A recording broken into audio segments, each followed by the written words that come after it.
Welcome back to the Cinema Condition with your host, filmmaker, and creator of the Nerdcore Podcast Network, Raul Alejandro Mendoza. As always, we are back for another film with another guest as we look at film for the 1964 film Woman in the Dunes with our wonderful guest, Leia Burns. What's up? The Dream Team is back in action, right? Yeah, back together again. It's been a while. Mm-hmm. Yeah, I'm excited. You know what's it called? It's the dream team all over again. You know, we for the last time this season. Oh, yeah, yeah.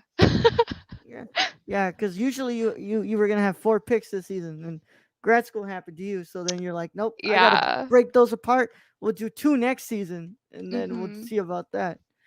But Yeah, a lot of stuff hmm, going on. But I'm glad I'm here. I think we just made it right. We were able to just make it on. Yeah. Oh man, it's been nuts. How are you doing, Leah?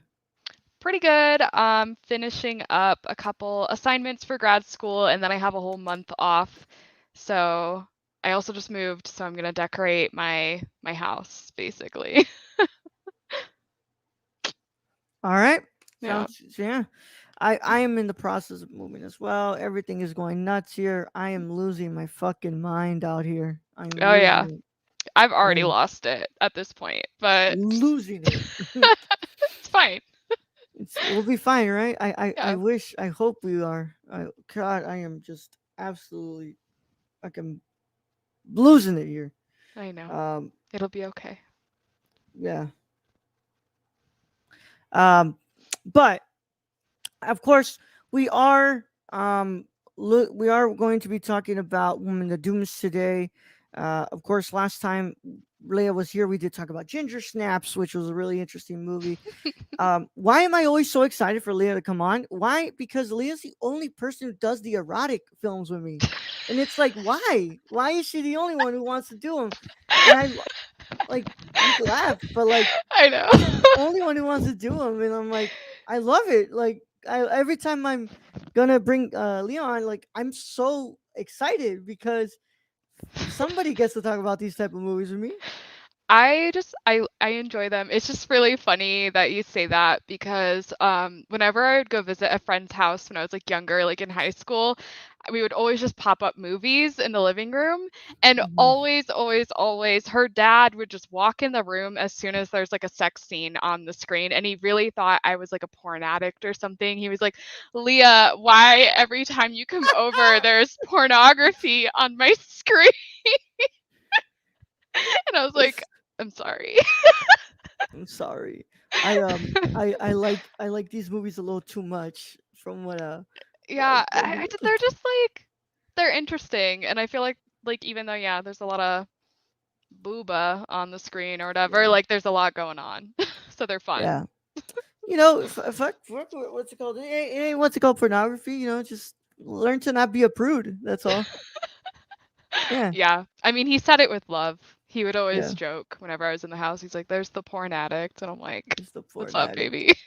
What's up? But oh, what a complete 180 from the last movie we talked about. Because Ginger Snaps is so big, it's so different from fucking Woman in the Dunes. Yeah. Um, and I'm excited though because this is a movie that I had been wanting to watch for a while now.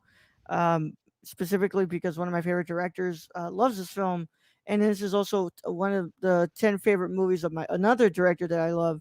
And it's wild that this movie was a blind spot for me, and I've been waiting to watch this one for a long time. Uh, Hmm. it's crazy. There's a lot that's going on in here that I really want to talk about, but of course, Oh yeah. yeah, of course. I also bought the Blu-ray for this. You know, this was one that I used. So I was saying this joke on live show, but I'll say it again here. This podcast is perfect because I use this as my excuse for buying some of these Criterion Hmm. Blu-rays because I said, "Oh, I need them for podcasts, so might as well buy it." You know, there was also some that I bought, and I was like, "Hey, who wants to do an episode of the podcast on this?" Because that's the only way I'm going to justify it in my brain that I spent this much money. So Well, you just let yeah, me know what other movies you want to buy, and maybe, yeah. I will do Fuck one it, of we'll these with you. do Fasolini's trilogy of life here with the Canterbury Tales Mm. and the Decameron and the Arabian Nights, but um we'll see what's up. But yeah, I'm really excited, and let's go ahead and just kind of like start introducing the filmmaker and the film, because I really don't have anything else, y'all. I mean, y'all really enjoyed last week's episode, which I thank you all so much. I'm still very much thinking about that film. Mommy is a beautiful movie. It was a great movie, and I'm now I'm thinking about this one because this one was really good too. But without further ado, let's go ahead and talk about the filmmaker known as Hiroshi Toshihara, because we have never spoken about him. So, Hiroshi Toshihara was born January 28th, 1927, in Shiota, Tokyo, Japan. His father taught his flower taught flower arrangements at his own school, and in that school, his father was the grand master of that school. Mm. He graduated from Tokyo National University of Fine Arts and Music in 1950, and he begins his career in mostly documentary filmmaking, but then he moves later into narrative work. His first film was Pitfall in 1962, and it marks his first of many collaborations with the author Kobo Abe and the composer Toro Takemitsu, who all worked on this film as well. And Kodo Abe is the author of Woman in the Dunes, the novel that he adapts for this movie. He still pursued sculpture making and flower arrangement professionally on the side during this time, but then in 1965, he becomes the first Japanese director to be nominated for best director at the Academy Awards for this movie, for Woman in the Dunes. His next feature would be Summer Soldiers, and it's a film set in the Vietnam War. After that, he goes ahead and he takes a step back and he makes more documentaries, and then completely concentrates on flower arrangements because his father dies, and he later becomes and he became the grand master of that school that his father was the founder of in 1980. His last film was Princess Go in 1992, and he died at the age of 74 on April 14, 2001.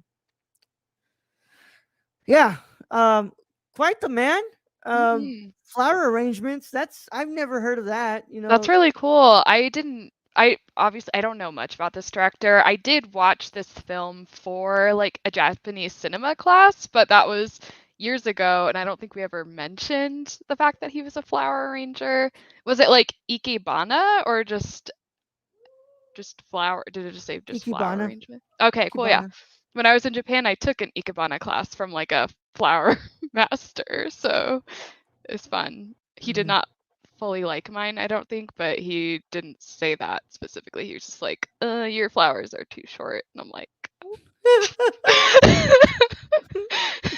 It's fine. Well, let's talk about Woman in the Dunes here. Mhm, mhm. I'm going to what's it called?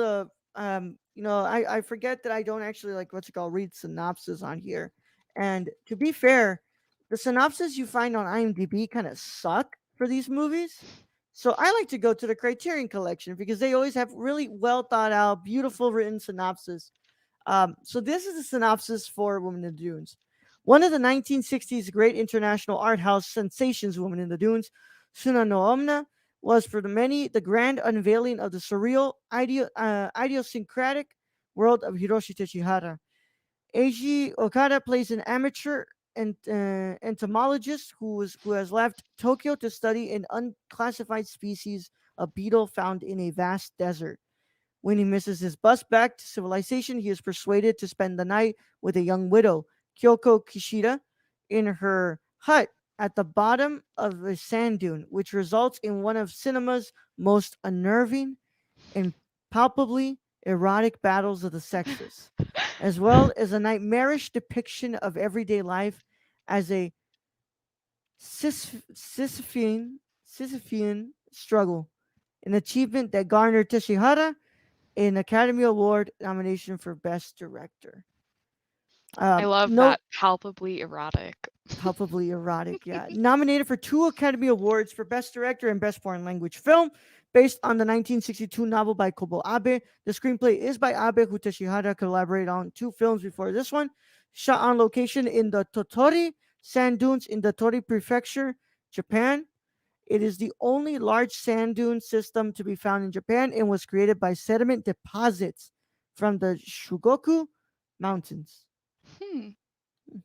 That's interesting. Yeah. So, I wanted to read something else here because I think that the incredible Isabel Sandoval really like encapsulates a lot of what this movie is going to say as we go into this like conversation about it. And you can go ahead and read her thoughts on this movie on the current from Criterion's website. She says, "I feel it's the id visualized as cinema. It's raging, it's primal, it's brutal. A film like this shows you how lacking contemporary American cinema is in eroticism, which is about the unleashing of a woman's power. The image of the woman character with her mouth open in the throes of sexual ecstasy as she clutches the man is on top of her is so indelible. It makes me recall this quote from Audre Lorde. The erotic has often been misnamed by men and has been misnamed by men and used against women. It has been made into the confused, the trivial, the psychotic, the plasticized sensation. For this reason, we have often turned away from the exploration and consideration of the erotic as a source of power and information, confusing it with its opposite, the pornographic. But pornography is a direct denial of the power of the erotic, for it represents the suppression of true feeling. Pornography emphasizes sensation without feeling. The erotic is a measure between the beginnings of our sense of self, the chaos of our strongest feelings. It is an internal sense of satisfaction to which once we have experienced it, we know we can aspire. In the love scene in my film, I attempt to depict and flesh out that particular idea. It's fascinating to me that how the woman in the dunes is demonized for her erotic power. Sexual desire is something I'd like to explore more in my films, and I'd be curious to see how mainstream culture reacts to that. It's the incredible Isabel Sandoval, a great Yeah. Filipina filmmaker. I've heard amazing things about her movies, and it's someone who I've been wanting to like explore more because she makes some crazy good movies. Apparently, I she, really like that, the erotic, like creating like this sense of self too, because like I feel yeah, like that was like a really that's like a thing in Abe's work too, where I found this like essay called The Frontier Within. Well, it's about his book The Frontier Within, and they're saying that he mhm, like uses sex as like a metaphor for the human condition. So it's just like that's good stuff. yeah, Yeah. yeah. Um, well, let's go ahead and get into this, into our conversation of about Woman in the Dunes, and from the year 1964. All right. So today we don't get to talk about castration anxiety, but we go ahead and we get to talk about voyeurism, baby. We get to talk about Yeah. voyeurism. Yeah. Um, Sad there's no castration anxiety. no, Since that's usually what comes up every time I'm on here. yeah. This Rip. time, this time there wasn't, and it kind of sucks. You didn't get to what's it called, bring it in here, but you know what? We do get some voyeurism, and that's just as equally fun to talk about It because is. It is. um, because everybody in this movie is repressed beyond belief from sex. They are all sexually repressed as fuck. Um, but let's go ahead and get into some of these themes that I brought up in here that I thought I really wanted to get into. I think I'm gonna go ahead and get a little bit of the technical stuff right out the way because I think that's the stuff that, of course, it's really interesting how we kind of depict a lot of those technical stuffs in here. But let's be honest, we're here to chew into this movie and we'll talk about more of like the erratic and about all the other stuff that's going on in here. Hmm. Um, I specifically really want to talk about the music and the sound in this film because I think that's what kind of adds to the very unsettling nature of this movie. Yes. Um, from the get go, it's not like, oh, we're gonna start off with this like really soothing music and then go from that into like really odd and really what's it called, scary music. No, no, no. From the get go, it's like, no, I'm giving you this really unsettling music, and it helps out a lot. But just not the music, the sound, like just the noise of like I think it was like the razor kind of like brushing against the skin, and you could feel like the razor was going through the sand on the skin, and you could just hear Mhm. the And it's like a rusty like pair of scissors too. yeah. Like I was like, Uh, that's how you get tetanus, but it's fine. It's fine. yeah. So that like really adds to like this unsettling nature of this movie, which kind of made to me at times I kind of felt like a little bit of crawling on my skin. Like I just felt like, oh, this is making me feel so Mhm. odd, especially because we would get really tight in there to see the skin with the camera, and you could literally see all the particles of the sand like all around the cheek and the neck. And oh god, what did you think about all that, Leah? Like the close-ups of the sand or just all of it. I mean, okay, I do have several notes throughout here about how unsettling for sure like the music and the sounds were. I also like okay, my cat was watching it with me for a while and she was like horrified every time like the music amped up, Mhm. just like those like was it like violins or something, just very eerie sounds and they set her completely on edge and me on edge. But it was interesting how like oftentimes those like really unsettling sounds were kind of like accompanying like an actual like really pretty like scene, like the sand dunes, like just sand trickling down, and it feels very calming. And then you have like the like unsettling music just accompanying it. It's just suddenly it's just very not it's not a good time. Like you're just like, okay, first the sand was cool and now I'm like not liking it as much. And the close-ups of the sand, yeah, were very uncomfortable. They made me feel just very itchy and gritty. And I was like, I need to take a shower just Yeah. watching this. Yeah, But, and like the camera gets really tight in there too, and like it's constantly like a little handheld in there and a little bit of steady cam from what I can see. And it like mhm. it really puts you in there with them where it kind of feels like, especially that sex scene, it really feels like, yeah, I think I'm here. I'm just watching these two kind of fuck here because like camera is not like cutting. It's just like it's there. It's just there and it's staying there and it like it really kind of helps like amplify this like unsettling nature, but also Mhm. at the same time kind of provide this feeling of release. Mhm. There were some like quotes I wrote down because I was like reading what others thought about it too, and some like these two like descriptions I felt were perfect. There was softly distressing and claustrophobic, and I was like, yeah, I definitely felt that. 100%. Um I 100% agree with that because it was incredibly claustrophobic. Um to the point where I was like, I think I have the whole hut pretty much memorized now. Mhm. This is also Yeah. got to be like the cheapest movie to fucking make. Let's be Yeah, honest here. very small set. I was reading about the book too, and that's just how the book was written too. Like everyone was like, it felt like he wrote this book intentionally for the stage because everything occurs Mhm. right inside the hut or right outside of it. So it's like perfect for a stage production. And I just Yeah. thought that was really interesting. And I was reading up on Toshihara. Apparently, he really got into stage and art direction too. So Oh, yeah. that's I guess that really isn't a whole what's it called coincidence at all. Knowing that Mhm. his what's it called partner for writing was a fucking was an author that made it feel like it was ready for the stage. But Mhm. I yeah, and so like all of these aspects really kind of help to create like this like, really odd and kind of like very like goosebumpy nature of this movie, especially when you're able to put these like double exposures of sand on the skin. Like there's this like first one of the first shots when he sees the woman, what's it called, where he sees the sand lines, but it's also kind of a double exposure of a woman of the woman's like curves there too, Mhm. and it's like holy shit, man, you are going like really like into here. And like there's a shot where like he's like his face and like his eyes are out and you just see the sand like around his Mhm. eyes. Like holy crap.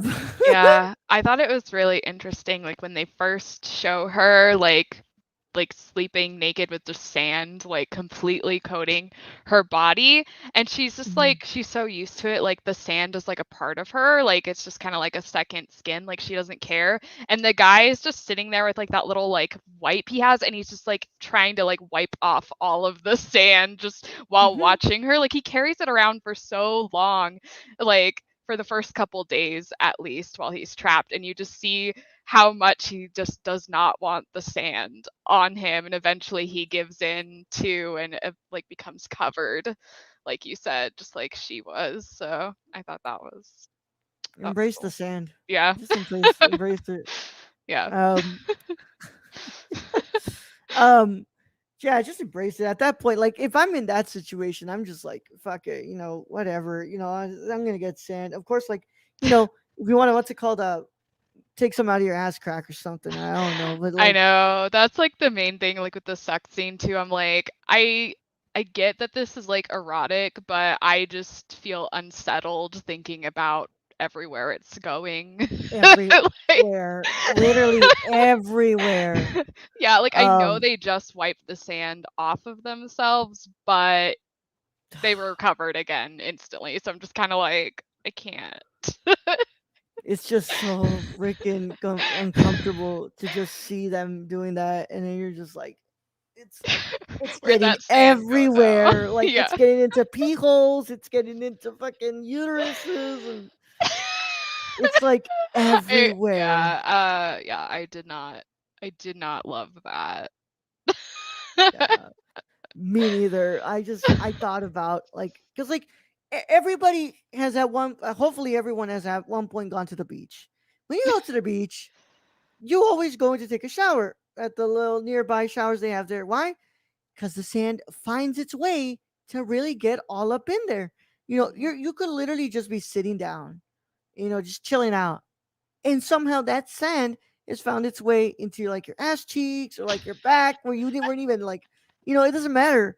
It somehow found its way in there. So to be living under a sand dune, and then for it to like to have sex on the fucking beach, the sand dunes, it's like, come on, Yeah. dog. And they don't Yeah, shower daily, like they just take the little bucket baths every couple days is what it must have seemed smelled like like. ass. Yeah. So I was just like, this it's not, I don't know. It felt more unsettling than erotic to me too. And like while they're like making out, like her hair is just like in her mouth, and they're just like making out with her hair also. And I was Yeah. like, help. Yeah. I don't want to watch this. Yeah. But I mean, like the desert really kind of provides a really what's it called interesting place for this movie to kind of what's it called unveil itself, because I don't think you can do this like in the tundras in Siberia or something, like, this like that unsettling nature of sand coupled with how expansive a sand dune is, like area, like thinking the desert, like Hmm. it feels like it's going on forever and you're never going to find your way out, or just the unpredictability of being like, oh, am I going to step into quicksand, am I going to step somewhere else, like am I going to be able to get out of here. It just, the desert climate that they find themselves in just really kind of phones that in really good, like where it's like, damn, I really do feel this sense of anxiety that this man is feeling, because even if he gets out of there, how the fuck is he gonna get back to land? He doesn't know Yeah. where the hell to go.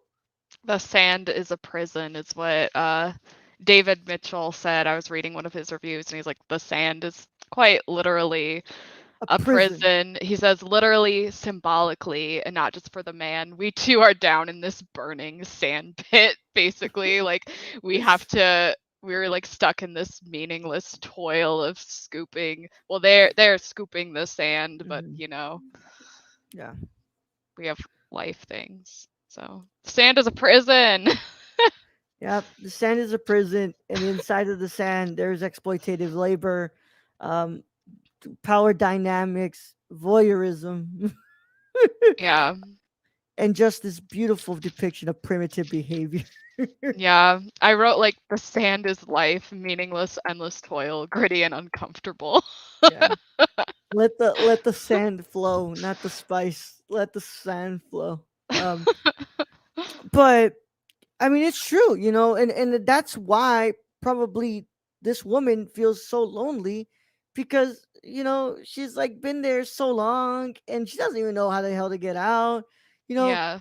finally she gets somebody who could come down. Yeah, it's kind of harsh that they lured him in, but like she finally has company, and it seems that like she's finally feels like safe Mhm.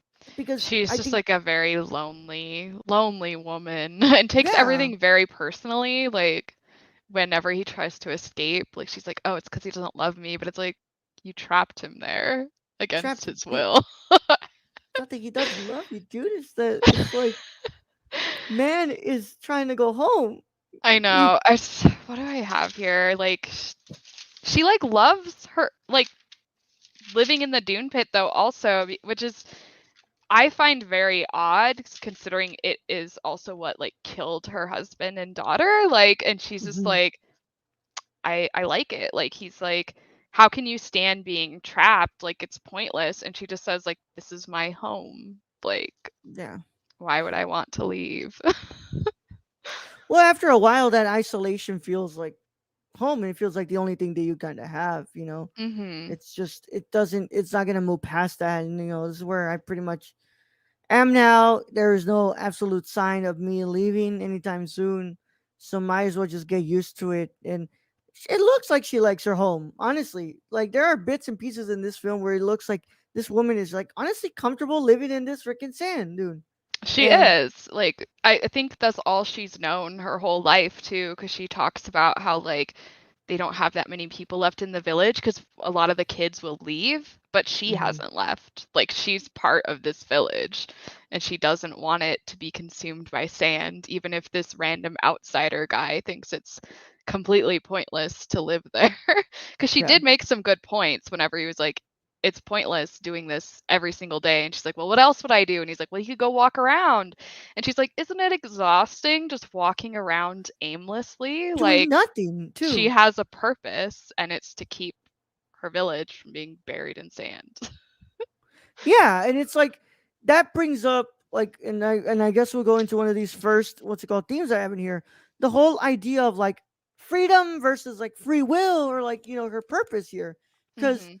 this man, you could not have the most two different characters in this film. You have a man who what's called lives in Tokyo. He has a job. He comes over just on his own because he wants to what's it called find this beetle, and The I tiger think he beetle. yeah. And by the way, when I first what's it called saw that this movie was including bugs, I immediately thought, oh, no wonder Leah picked this one because Leah loves bugs. Whereas I have to deal with bugs getting into my fucking room every single day because of my what's it called air conditioned vent, and I hate it. I They're hate just it. they're buddies, they're friends. Not when they bite you. I do have a fun bug fact though that ties into the theme of the movie if you would like to hear it. So well, not the very first bug. The first bug he picks up in the desert is like a hornworm, but when he um like do you remember the little beetle he found in the sand with like the pinchy jaws and stuff, and he picks it up and he puts it in his little tube? That Hmm. is an ant lion. And ant lions, the larvae, they're known for how they catch their prey, right? So they dig these little sand pits and they wait hidden beneath the sand. And as ants and other little critters walk by, they tumble down into the pit and the larva pops out and eats it and like sucks it down. And if the ants try to escape, they can fling sand to like keep them trapped in this pit. So it was like, wow, that's just like a metaphor for the whole fucking movie, really. You know? Pretty much, yeah. Like, Yeah. but yeah, I'm not surprised though, because I think this whole movie is more metaphorical than anything. I mean, because this is a Japanese new wave film. A lot Mhm. of Japanese new wave movies were like very much about existence and the idea of purpose, and Mhm. about freedom and free will, and I mean, they literally just had gotten out of fucking World Yeah. War II. They, if you thought the movie was gonna be really happy, you had another thing coming. Well, yeah, I Yeah. know it was probably really intentional because while I was reading about Abe, the guy who wrote the book, Mm-hmm. he was like he collected bugs as a hobby. Like he knew exactly what he was doing when he put that there. But it's just like if people don't really know about bugs, they might miss that. So I Yeah. thought the people should know. I like it. I like it. It brings a new Yeah. perspective to the show. Yeah. Yeah. Yeah. Nothing you could say could ever get me to feel comfortable with bugs. So, I Oh, I love them. But I don't know, while we're just talking about bugs, I just think it was also very clever how they like juxtapose like him having all of these bugs and they're like trapped in these little tiny like glass containers and like they yeah. kind of zoom in on them trying to escape all the time and it's like that's you, bro. Like you're no better than a fucking bug. Like this is your Yeah. life now. And it's like all for just it's not even his work. Like this is just his like little It's a side thing side that you hobby. yeah. Yeah. I mean like while we're talking about purpose too, I feel like that, like he was a school teacher living in Tokyo, Mhm. but that wasn't going to get him notoriety, of course. So that's why he goes out trying to discover a new type of tiger beetle because he was like, I want my name in like a field guide. So Yeah. that's his purpose, is kind of like to be known for some sort of scientific endeavor because he's a school teacher. Like, Yeah. Well, I mean, and I think that's one of the anxieties that he feels while he's inside of the sand dune is like the fact that I'm gonna stay here, and in my head, I'm probably thinking like I really haven't done anything for people to remember me. hmm I'm gonna be missing for 7 years, and literally, it's not gonna matter because I have not amounted to anything that I can say that I did something grand. So me being able to spend the rest of my life in this sand dune is okay. But I think towards the end of the film, he kind of comes to amends about that and what his purpose was, and the fact that like, well, I'm here now. It doesn't matter yeah. anymore. Like, Well, I think he just found a new purpose, and that was like he did find some sort of scientific endeavor to occupy himself with, and that yeah, was how do you get water in a desert? Well, capillary action. And he was like one of the last things he says is that he was like bursting with a desire to tell someone about the pump, but it wasn't ready yet, like yeah, so I don't know. I feel like his purpose is just constantly shifting. Like at first, I don't really think he knows who he is or what he wants because the main reason he wants to leave right away is to go back to work. And it's like, well, you came out here to escape your job, yeah. but now you're just desperate to get back.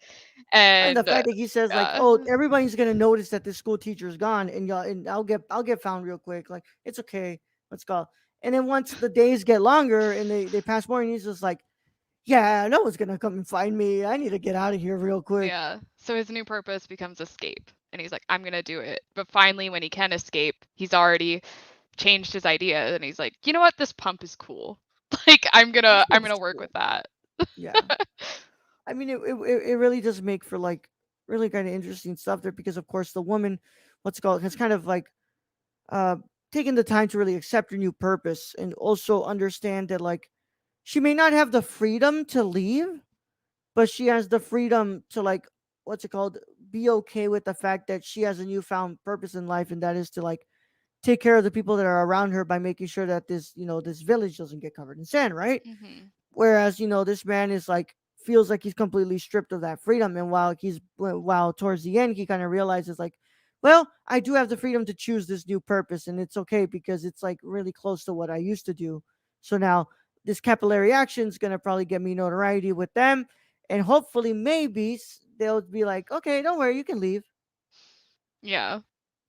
Yeah. What did somebody else? Hold on. I have so many notes. I was reading like the David Mitchell review, and he was saying something about how someone watched it and they were like, his will to freedom is just completely like crushed at the end. Like he has that chance to escape, but he's like, but I actually don't want to go anywhere. Like I'm gonna stay here and I'm just gonna work on this instead. Yeah. I mean, that could be like debated, don't you think? I Because know. like, I think so yeah, too. that can be debated because like I think he just starts off at square one again, but like in a new place. And Yeah. you know, we can't sit here and say like, "Oh, he's staying because he cares about the woman." Like, no, he doesn't. No, and I mean at that point we don't know what happens to her either. I mean, I Yeah, feel like there was like some sort of tenderness for her, but I don't think it was like really like love or anything like that. I think it was more like pity. Like he's yeah, like, it sucks, yeah, that you have no one and that you don't know what freedom is like. yeah, But yeah, I just think it's interesting too that he does climb out of the pit at first, and at first you're thinking, oh, okay, like he's just gonna go home now. But he goes Yeah, we're and done. he looks at the sea. He just like looks out at the vast horizon and is just like, okay, and then climbs right back into the pit. Yeah, because like I said, I think that's him realizing like even if I get out of here, I don't know where to go. I've been hmm here for so long, I don't even remember how I got here. Well, at this point, he had only been there for a few months because they keep mentioning it too. They're like, "Oh, it's been Yeah, 3 months now. You really think like yeah, you're gonna get out?" So at that point, like, yeah, like your job's probably over. I don't know. People probably think you're dead at this point, yeah. but he stayed. And of course, and then at the end, we find out he's been like missing for like 7 years, and like at that point, yeah, Yeah. don't Well, nobody yeah, remember because that, yeah, apparently in the book they put that in the very first chapter. They let you know right away that he's gonna be gone for for years. 7 years, which is basically like they can like legally declare you dead at that point when you've been missing for that That's long. nuts. Yeah. Freaking So nuts. like it just means he never went back. Like he was like, "Oh, Yeah. I can leave whenever I want. I can tell people," and then he just stayed Like, nah, you there. just stayed. You just stayed. You stayed so that we could revel in the glory of finding this like Water huge pump. scientific breakthrough with the people in the village. You know. Yeah. I wish we knew what happened to the woman though, like after the fact. Like it was just so like I found it just kind of like distressing that she worked so hard. She was working like extra time to get this man a radio because she's like, a radio will make you happy. And then she finally gets it the day they have to take her away because she was sick. She didn't even Yeah. get to enjoy it. And I'm like, come on, She just please. wanted the radio. She just This is wanted the too much like real life. Like, please don't do this to me. yeah. Yeah. But you know, those the people who like pretty much occupy them and like basically put them to work, they're like pretty like oh god. Fucking let's talk about some exploitative labor here. Yeah, yeah. Of course it's labor that they need to do in order to survive because that place would have been covered with that sand if they were not Mhm. shoveling. Because like even she reminds him like constantly, she's like, if only we just start working, we'll be Mhm. fine. And it's like, dude, I get it, but like you shouldn't have to be doing this to survive. Like you shouldn't have to lure people here so that way you can be okay. Like these assholes should understand that you should get out of here and be okay. Like it's Mhm. nuts. And it really makes for like this like really fucked up power balance issue here where I think it's very much like reminiscent of probably how the Japanese people felt during, you know, what's it called, the rule of the emperor and just being exploited day after day by them and being said like here's a really accurate depiction of pretty much what it felt to be like living under a dictatorship by this guy. um Yeah, I found like something as I was researching a little bit about it. So, it was like part of this like David Mitchell review of the book, but he yeah. brings up like a really good point that like when you're reading this book or I guess watching the movie, like taking in the story, like Japanese people would realize that these villagers are like the Burakumin, which is like a caste of untouchables. So Mm-hmm. these people were forced to work like unclean jobs and they were like looked down upon by society. So it's like that's also why she doesn't give a shit like if like yeah there's this sand selling scam is making somebody rich and it has the potential to harm people because they're using it for construction but the sand isn't the right consistency so it could like break and like hurt people and she's just like well Mm-hmm. why should I care why should I care what happens to the other people Yeah. and the guy is like shocked by it but it's just like no one cares about them also Yeah. like they're forced to just do this to survive Yeah. but yeah. And and you really see the extent of how bad it gets because like it's not like oh there's a little bit of sand coming in. Nah, no, no. When you see when it's hitting, you're seeing like all of it come down, Mhm. and you're like, oh shit, yeah, they really do need to work because I don't think you could take another couple of days of this because soon all that sand is gonna start tumbling down, and Mhm. it's gonna get worse. Yeah, exactly. Hmm. And Yeah. I do we ever get an idea of what the hell those people on top are doing? Uh, like the villagers who collect the sand, I'm pretty sure they just take it to that company. Like they're not Yeah. getting rich off of it. They're just other villagers. So it's Yeah. just a very poor desert village forced to do some dumb shit to make money and survive, which, is just like life. Pretty much, right? Hey. Pretty much. But these villagers, man, every single. So I'm fine. Let's let's get into the what's it called, the erotic here, and the just the overall depiction of fucking sexual repression here. God damn. Holy crap. So everybody here is repressed. I mean, beyond belief that they are able to start bringing out instruments and chanting in order to get someone to perform fucking public sex. And you know, of course, our woman, she hasn't been with anybody since like her fucking husband passed. And this man, we know nothing about this man. What's it called? You get hints in the beginning just when he's thinking about like how the government creates our identity for us, with like Mm-hmm. government issued IDs, and then he like goes from talking about that to saying hold on. He says that men and women are slaves to their fear of being cheated, and as he's saying this, you see like an image of a woman around Mm-hmm. him, and it's not the sandpit woman, so we're led to believe that it's someone from Tokyo, like a woman that he knows. Yeah. He probably got cheated on, and has been pretty much what's it called, down and about because of that.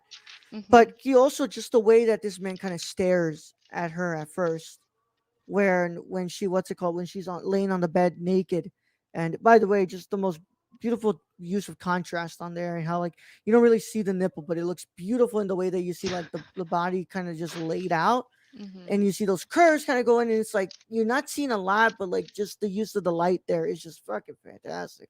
Mhm. um but you see the way that he just kind of looks at her, and he's just like there, and he's just like kind of not in a way surprised, but also you can tell that he probably hasn't seen a woman naked in a long time, in a bit, because he's just like, what do I do? Do I just keep staring? Do I leave? What do I do here? Like he's just kind of like confused. And then I think he thinks that she's starting to wake up, so he just goes out to like start like rushing off the sand and shit.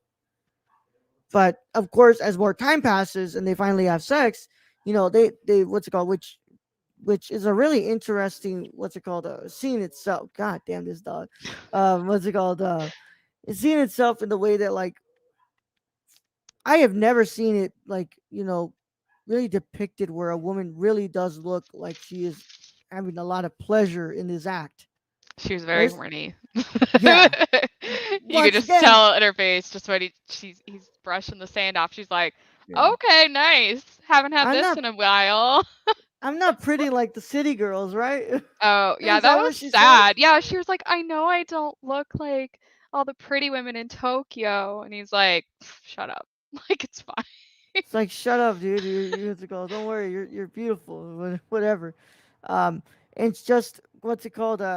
And yeah, they're because then she just starts grabbing on them, and like, and you're like, no, this lady's been itching to get some too, like for a while, Well, and yeah, we that's don't them know, yeah, too. how long she spent alone down there. Yeah. Presumably a while. Oh, 100%. Yeah. And then the other villagers on top, who are just probably the most primitive of the bit of the bunch, because of course these two are primitive. I think that what's it called, the man is probably the most primitive of the woman and the man, because he really does kind of fall into this idea of wanting this barbaric idea to want to have public sex with her, just to like simply please him and be like, we could just fake it, it's okay, we can fake it. And it's Mhm. like, no, like this lady just doesn't want to do it, and he like engages in like this like barbaric violent act of trying to get her to do it. Yeah, But he like part of his reasoning as he's like tugging at her, he's like, who cares? We're living like animals anyway. yeah, Like they're just like little subjects in a zoo basically at that point to the yeah, villagers. So he's just like he's like very mhm, desperate. yeah. And like, and this is the thing that I really start to ponder about with the villagers on top. The villagers on top want to see them have sex, but like they really are voyeurs because like he could have just said like, "What do it?" or like, "Hey, let us all run a train on her or something," or like, Ew. because because at that time they view her and him as like husbands, right? Yeah. As husband and wife. But I guess it kind of reinforces the idea of like this whole like caste system there, where it's like, oh Hmm. no, you're not worthy of us wanting to go down there to have sex with you. We rather just see you guys have sex because we don't want to kind of like interact with you all more than just exploitative labor and kind Yeah, of I still think the villagers are part of this poor caste system though, but also they're in the desert and don't have a lot to do, probably. So yeah. I think it's more of like just kind of picking on each other Hmm. in a way. Yeah. And of course that kind of like what Isabel was saying in her little excerpt, that like kind of takes away from the power, right? How like if you were to go down there, what's it called, and you have sex with that woman, she unleashes her power and she changes the dynamic. But in this case, the men who are on top there all completely have the power in being able to what's it called, signify what's it called, what's going to happen. And it gets to the man, but the woman is like, "Nah, I'm not gonna fucking do it." That's just what's it called. I don't want to do that. What's it called? And also, I think they probably only had sex once. That was a one time, and that's it, because it never felt like they were doing more than that. Um, I what do don't you know. think? It could have happened off screen because like he does get her pregnant by the end. So That is true. like yeah, so I'm assuming that they have been doing it a few times. Like I feel like there was there wasn't like I don't know, at least there wasn't love on his end probably. I Mhm. mean, I think she loved him, Oh, but 100%. Yeah. like I know, I don't know. You could tell that he had some sort of strange relationship with her, and I think they did act as if they were husband and wife, even if he was like it's just pretend. Like he Yeah. probably thought it was all pretend and just a temporary situation, you know? Like so I'm Yeah. assuming that they fucked on the regular, but there was only just like that one scene that we saw. Yeah. In the book, does it go more into that, or does it like I'm not 100% sure just because I haven't read the book, but I oh, read this. Yeah, I want to read the book now. I didn't have time to read it though before this because I'm reading a bunch of stuff for my classes still. But I found this essay. It's called Beyond the Skin by Andrew Furman, and in it he talks about this book written by Andrea Dworkin called Intercourse, and it's like he claims it's the best study in English of the Japanese writer Abe Kobe's fiction. And a lot of the premises she talks about, because she looks at everything like Abe's written basically, but she says that his protagonists are all lonely men who want to escape their loneliness by fusing themselves with a woman. So mhm, have sex to escape their loneliness.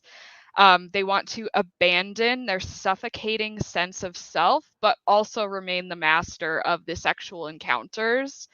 So all of the men in his stories are characteristically frustrated in their desires, but unwilling to sacrifice their sense of like self possession. So like yeah, they still want to like dominate like the woman in the bedroom, but they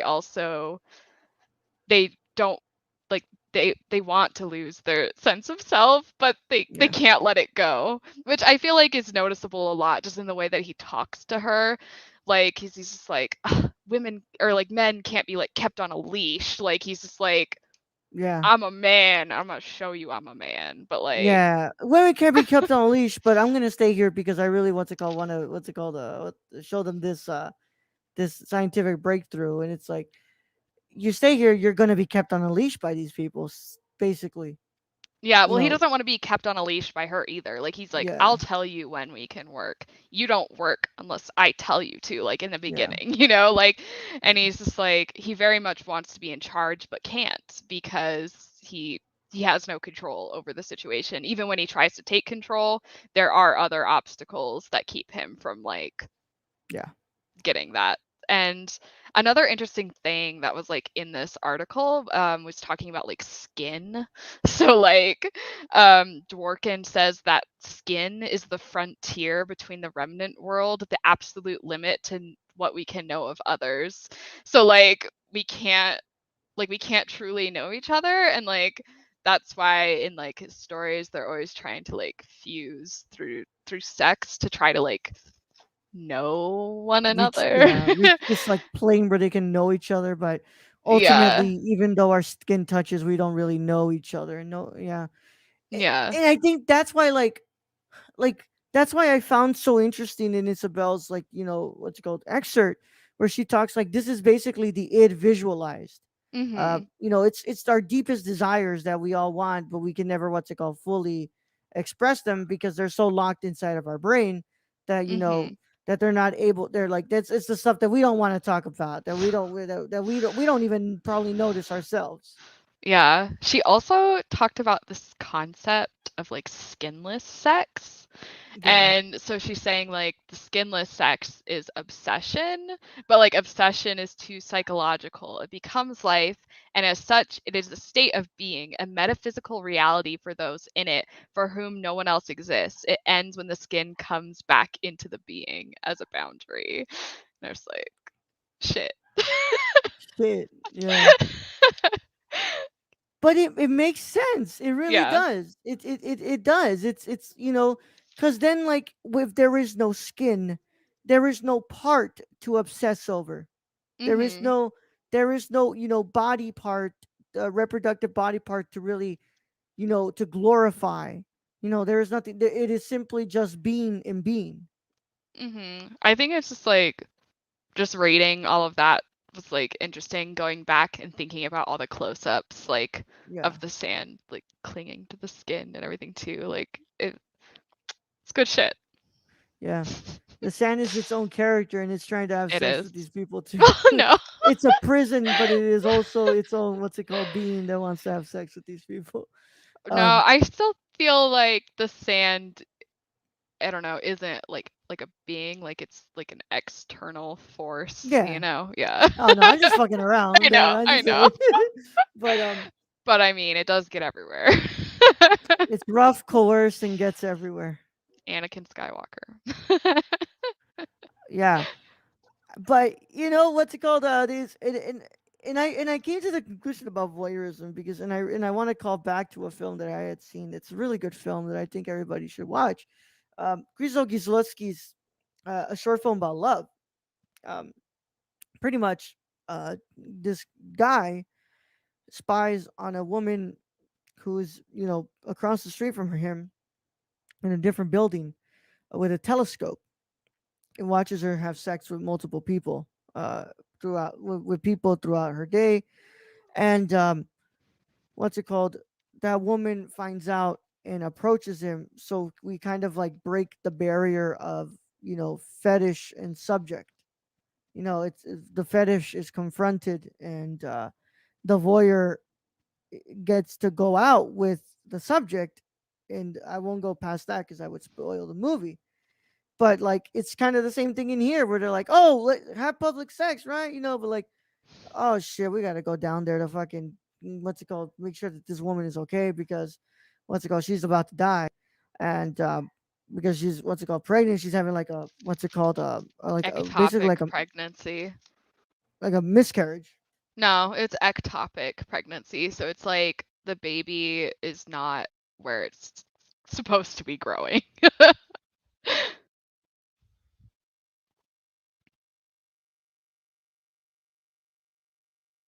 Did I lose you for a second? You like glitched out. No, no, no, you didn't lose me. You didn't Oh, lose me. okay. But Okay. yeah, just what's it called? Got interrupted here. But yeah, so Leah, can you go a little bit into that? Because I obviously don't know. I thought it was a miscarriage. No, okay, so I all I wrote for this, I was like, this guy figured out an ectopic pregnancy by smelling her. Like that guy came down in the pit and's like touching her and he's like, Uh, like sniffs her, and I was like, what the fuck?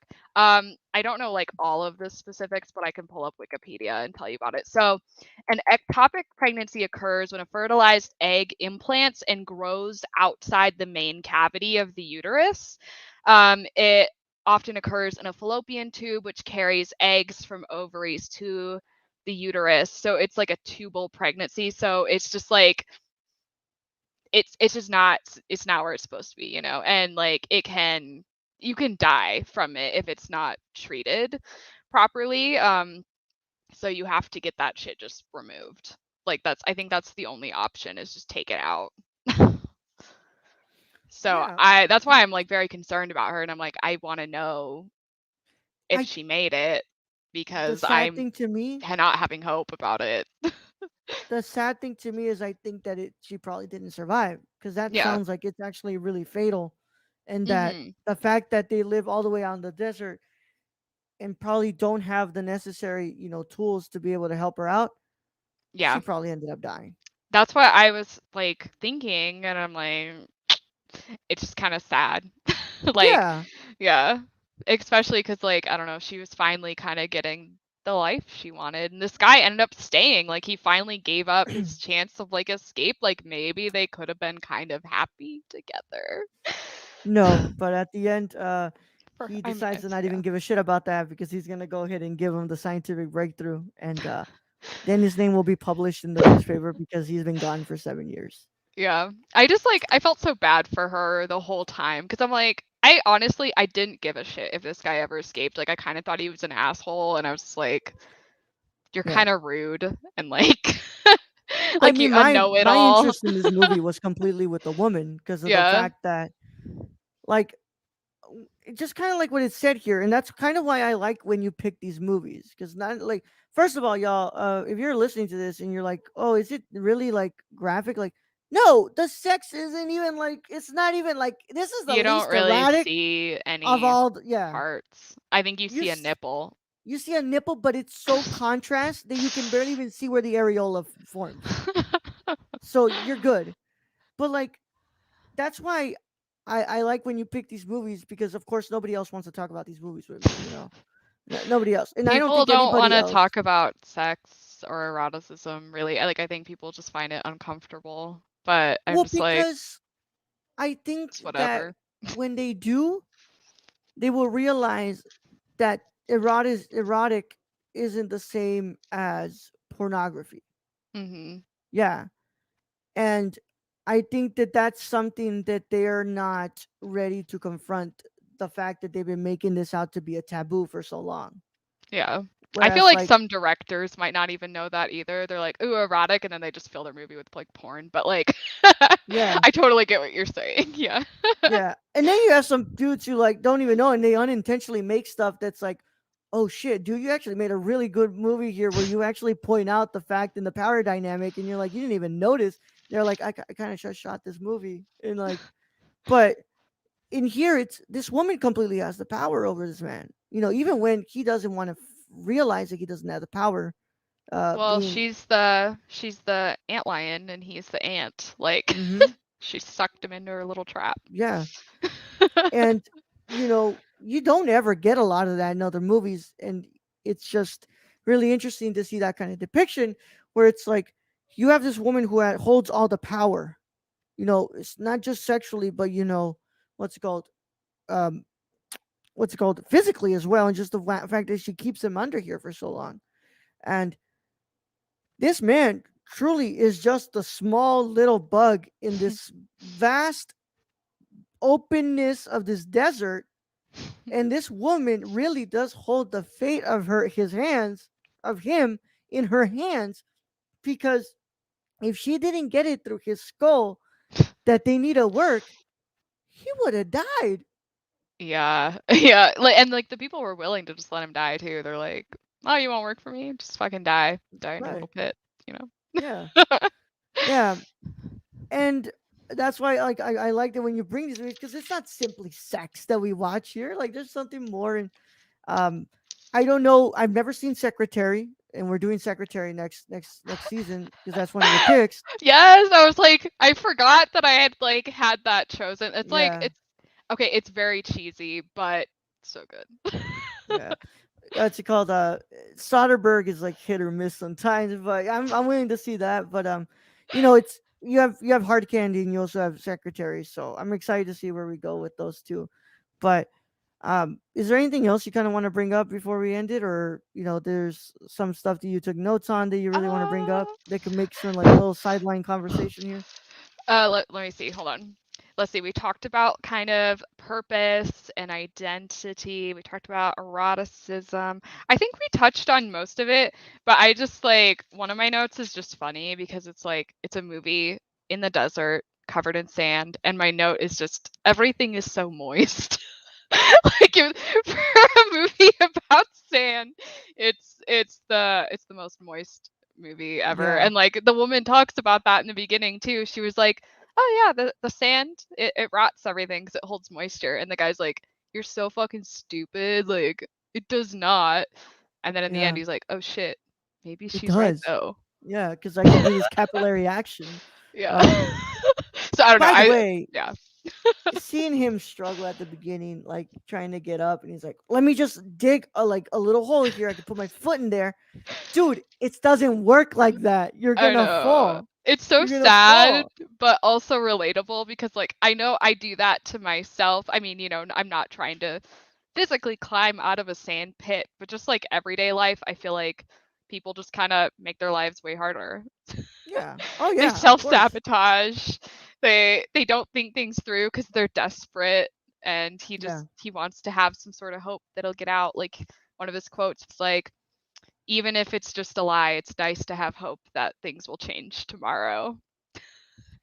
Yeah, but sadly, the hope comes in at the end because, and even then, it's like all it does is to fulfill this like self-fulfilling prophecy of yours of wanting to be important, and and like, there's hope, but really, how much hope is there? Not much. It's pretty slim. It's pretty slim. Yeah. And yeah, and that's why I say that my interest in this movie was mostly with the woman, because this guy has completely lost it. He doesn't really know what he wants to do anymore. What's called.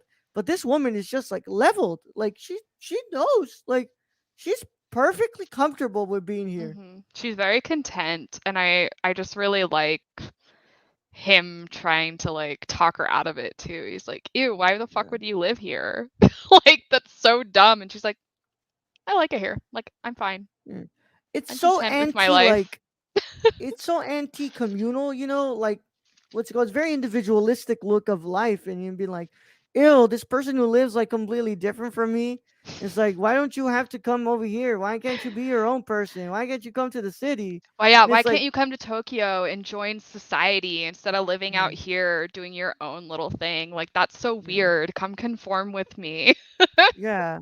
It's like, yeah, why do you want to just stay in somewhere where you obviously, don't have as much freedom, but like you kind of do because you're still happy, you're still able to live, you're still able to Mhm. eat, of course Yeah. you're being given rations, but like, you know, come and be a productive member of society, I guess. Yeah. And Yeah. Abe's work is always just like kind of trying to like go against tradition and like the Japanese tradition. Although he says you can't escape from it, like it's a trap that's impossible to escape, but like he really wants his stories to like he said art must like temporarily disturb in order for people to like kind of like break free from that mold and like think more creatively and stuff. And I'm like, I like that. I like that too. You kind of have a point though. Like, Yeah. it's you gotta, what's it called? You can't escape tradition, right? Mhm. Because like I think you can even see it in this movie. Like she still goes to serve him food. She still, what's Yeah. it called? It's called. If we were truly wanting to break from tradition, she would have said, "Here's the stuff. Make it yourself." Yeah, He's this is his quote on it. He says, regardless of whether or not we problematize tradition, it's impossible to escape from it. Tradition is precisely that from which one can never escape. No matter how much I might claim to lack tradition, I am nevertheless forced, for example, to think within the linguistic structure of the Japanese language. Like tradition and culture just it's like so ingrained in you. Mhm. But he It's actively tried to fight against it. you can only fight so much before it just completely overtakes you, and Yeah. always fight against it, but in the end we always end up being brought back to square one, and we just don't do anything after that. But Rip. rip in peace, Very, right? very bleak discussion today. Yeah, very bleak. But I mean, this movie is great. I'm not even gonna Yeah. lie. Like, this movie's really good. I like this movie a It's lot. really good. I was trying to like explain what the movie's about to Chris because he's never seen it. This was my second time watching it, Mhm. and I was just like, I don't know, like not that much happens, but then again, everything happens. Like it's a guy stuck in a sand pit. Like I don't. Yeah, It's great. yeah. If you have 2.5 hours, and you want to watch a guy crawling around in some sand, check it out. Yeah, fucking great movie. I really can't wait to look into the supplements on the Blu-ray here, so I can see what else is in here. Because I really do want to look at probably these interviews and stuff. And I think there's like a film essay in there, but Yeah, and I'll update you if I end up reading the book. If I have time this break, I might go pick it up from the library and read through it because I'm just really interested to see the differences and like how that feels because like I said, people in their reviews were saying that in the very first chapter is when they put the missing persons report out, and there's a little Mhm. bit more backstory into like the main character and Mhm. like that woman, like there's more context like behind the woman he left behind like in Tokyo too. So I want to get the lore, the woman in the The dunes lore. lore. Yeah, yeah. God damn it. But it's been great. It's been great, Leah. I really always enjoy having you around. Of course, the Dream Team is awesome. It's called Mhm. Leah's been on a lot of other episodes. Yeah. Most notably, you can go and check out her past episodes on season one. We talked about a lot of stuff. We talked about Hereditary, Midsummer, um, The Handmaiden, and I believe there was another one. Audition. Audition, yes. Oh, yes. How could I forget about Audition? Love that movie. So Um, good. and it's just like I wish that we would have had a little bit of abject in here in this movie, Yeah, so but that like way we I still had, some erotic stuff going on. yeah. Well, no, just so I could bring up the fact that that one guy that I told you about who thought he was doing something by putting the Wikipedia article definition of abjectism, and I was like, dude, I know what I'm fucking talking about. I've actually read Kristeva's work. Like, It's funny, like that just makes me think. I mean, this kind of is related, but I'm in this Twin Peaks group, yeah, like on Facebook, and so like some people are just like really into stuff, and like someone will try to explain like David Lynch and get it wrong, and they're like, no, learn yeah. Lynch. So I'm like, learn Kristeva, like Learn Kristeva, dude. just it's Yeah, funny. because like it was so stupid. Like this guy's just like, what's it called? You're sounding like a misandrist. And I'm like, Fuck men I've though. taken a film theory class. I know what I'm fucking talking about. I can go pull my book out if you want, and I can Also, tell you about. like, why is misandry like a bad thing? Like, fuck men, to be honest. Oh my god.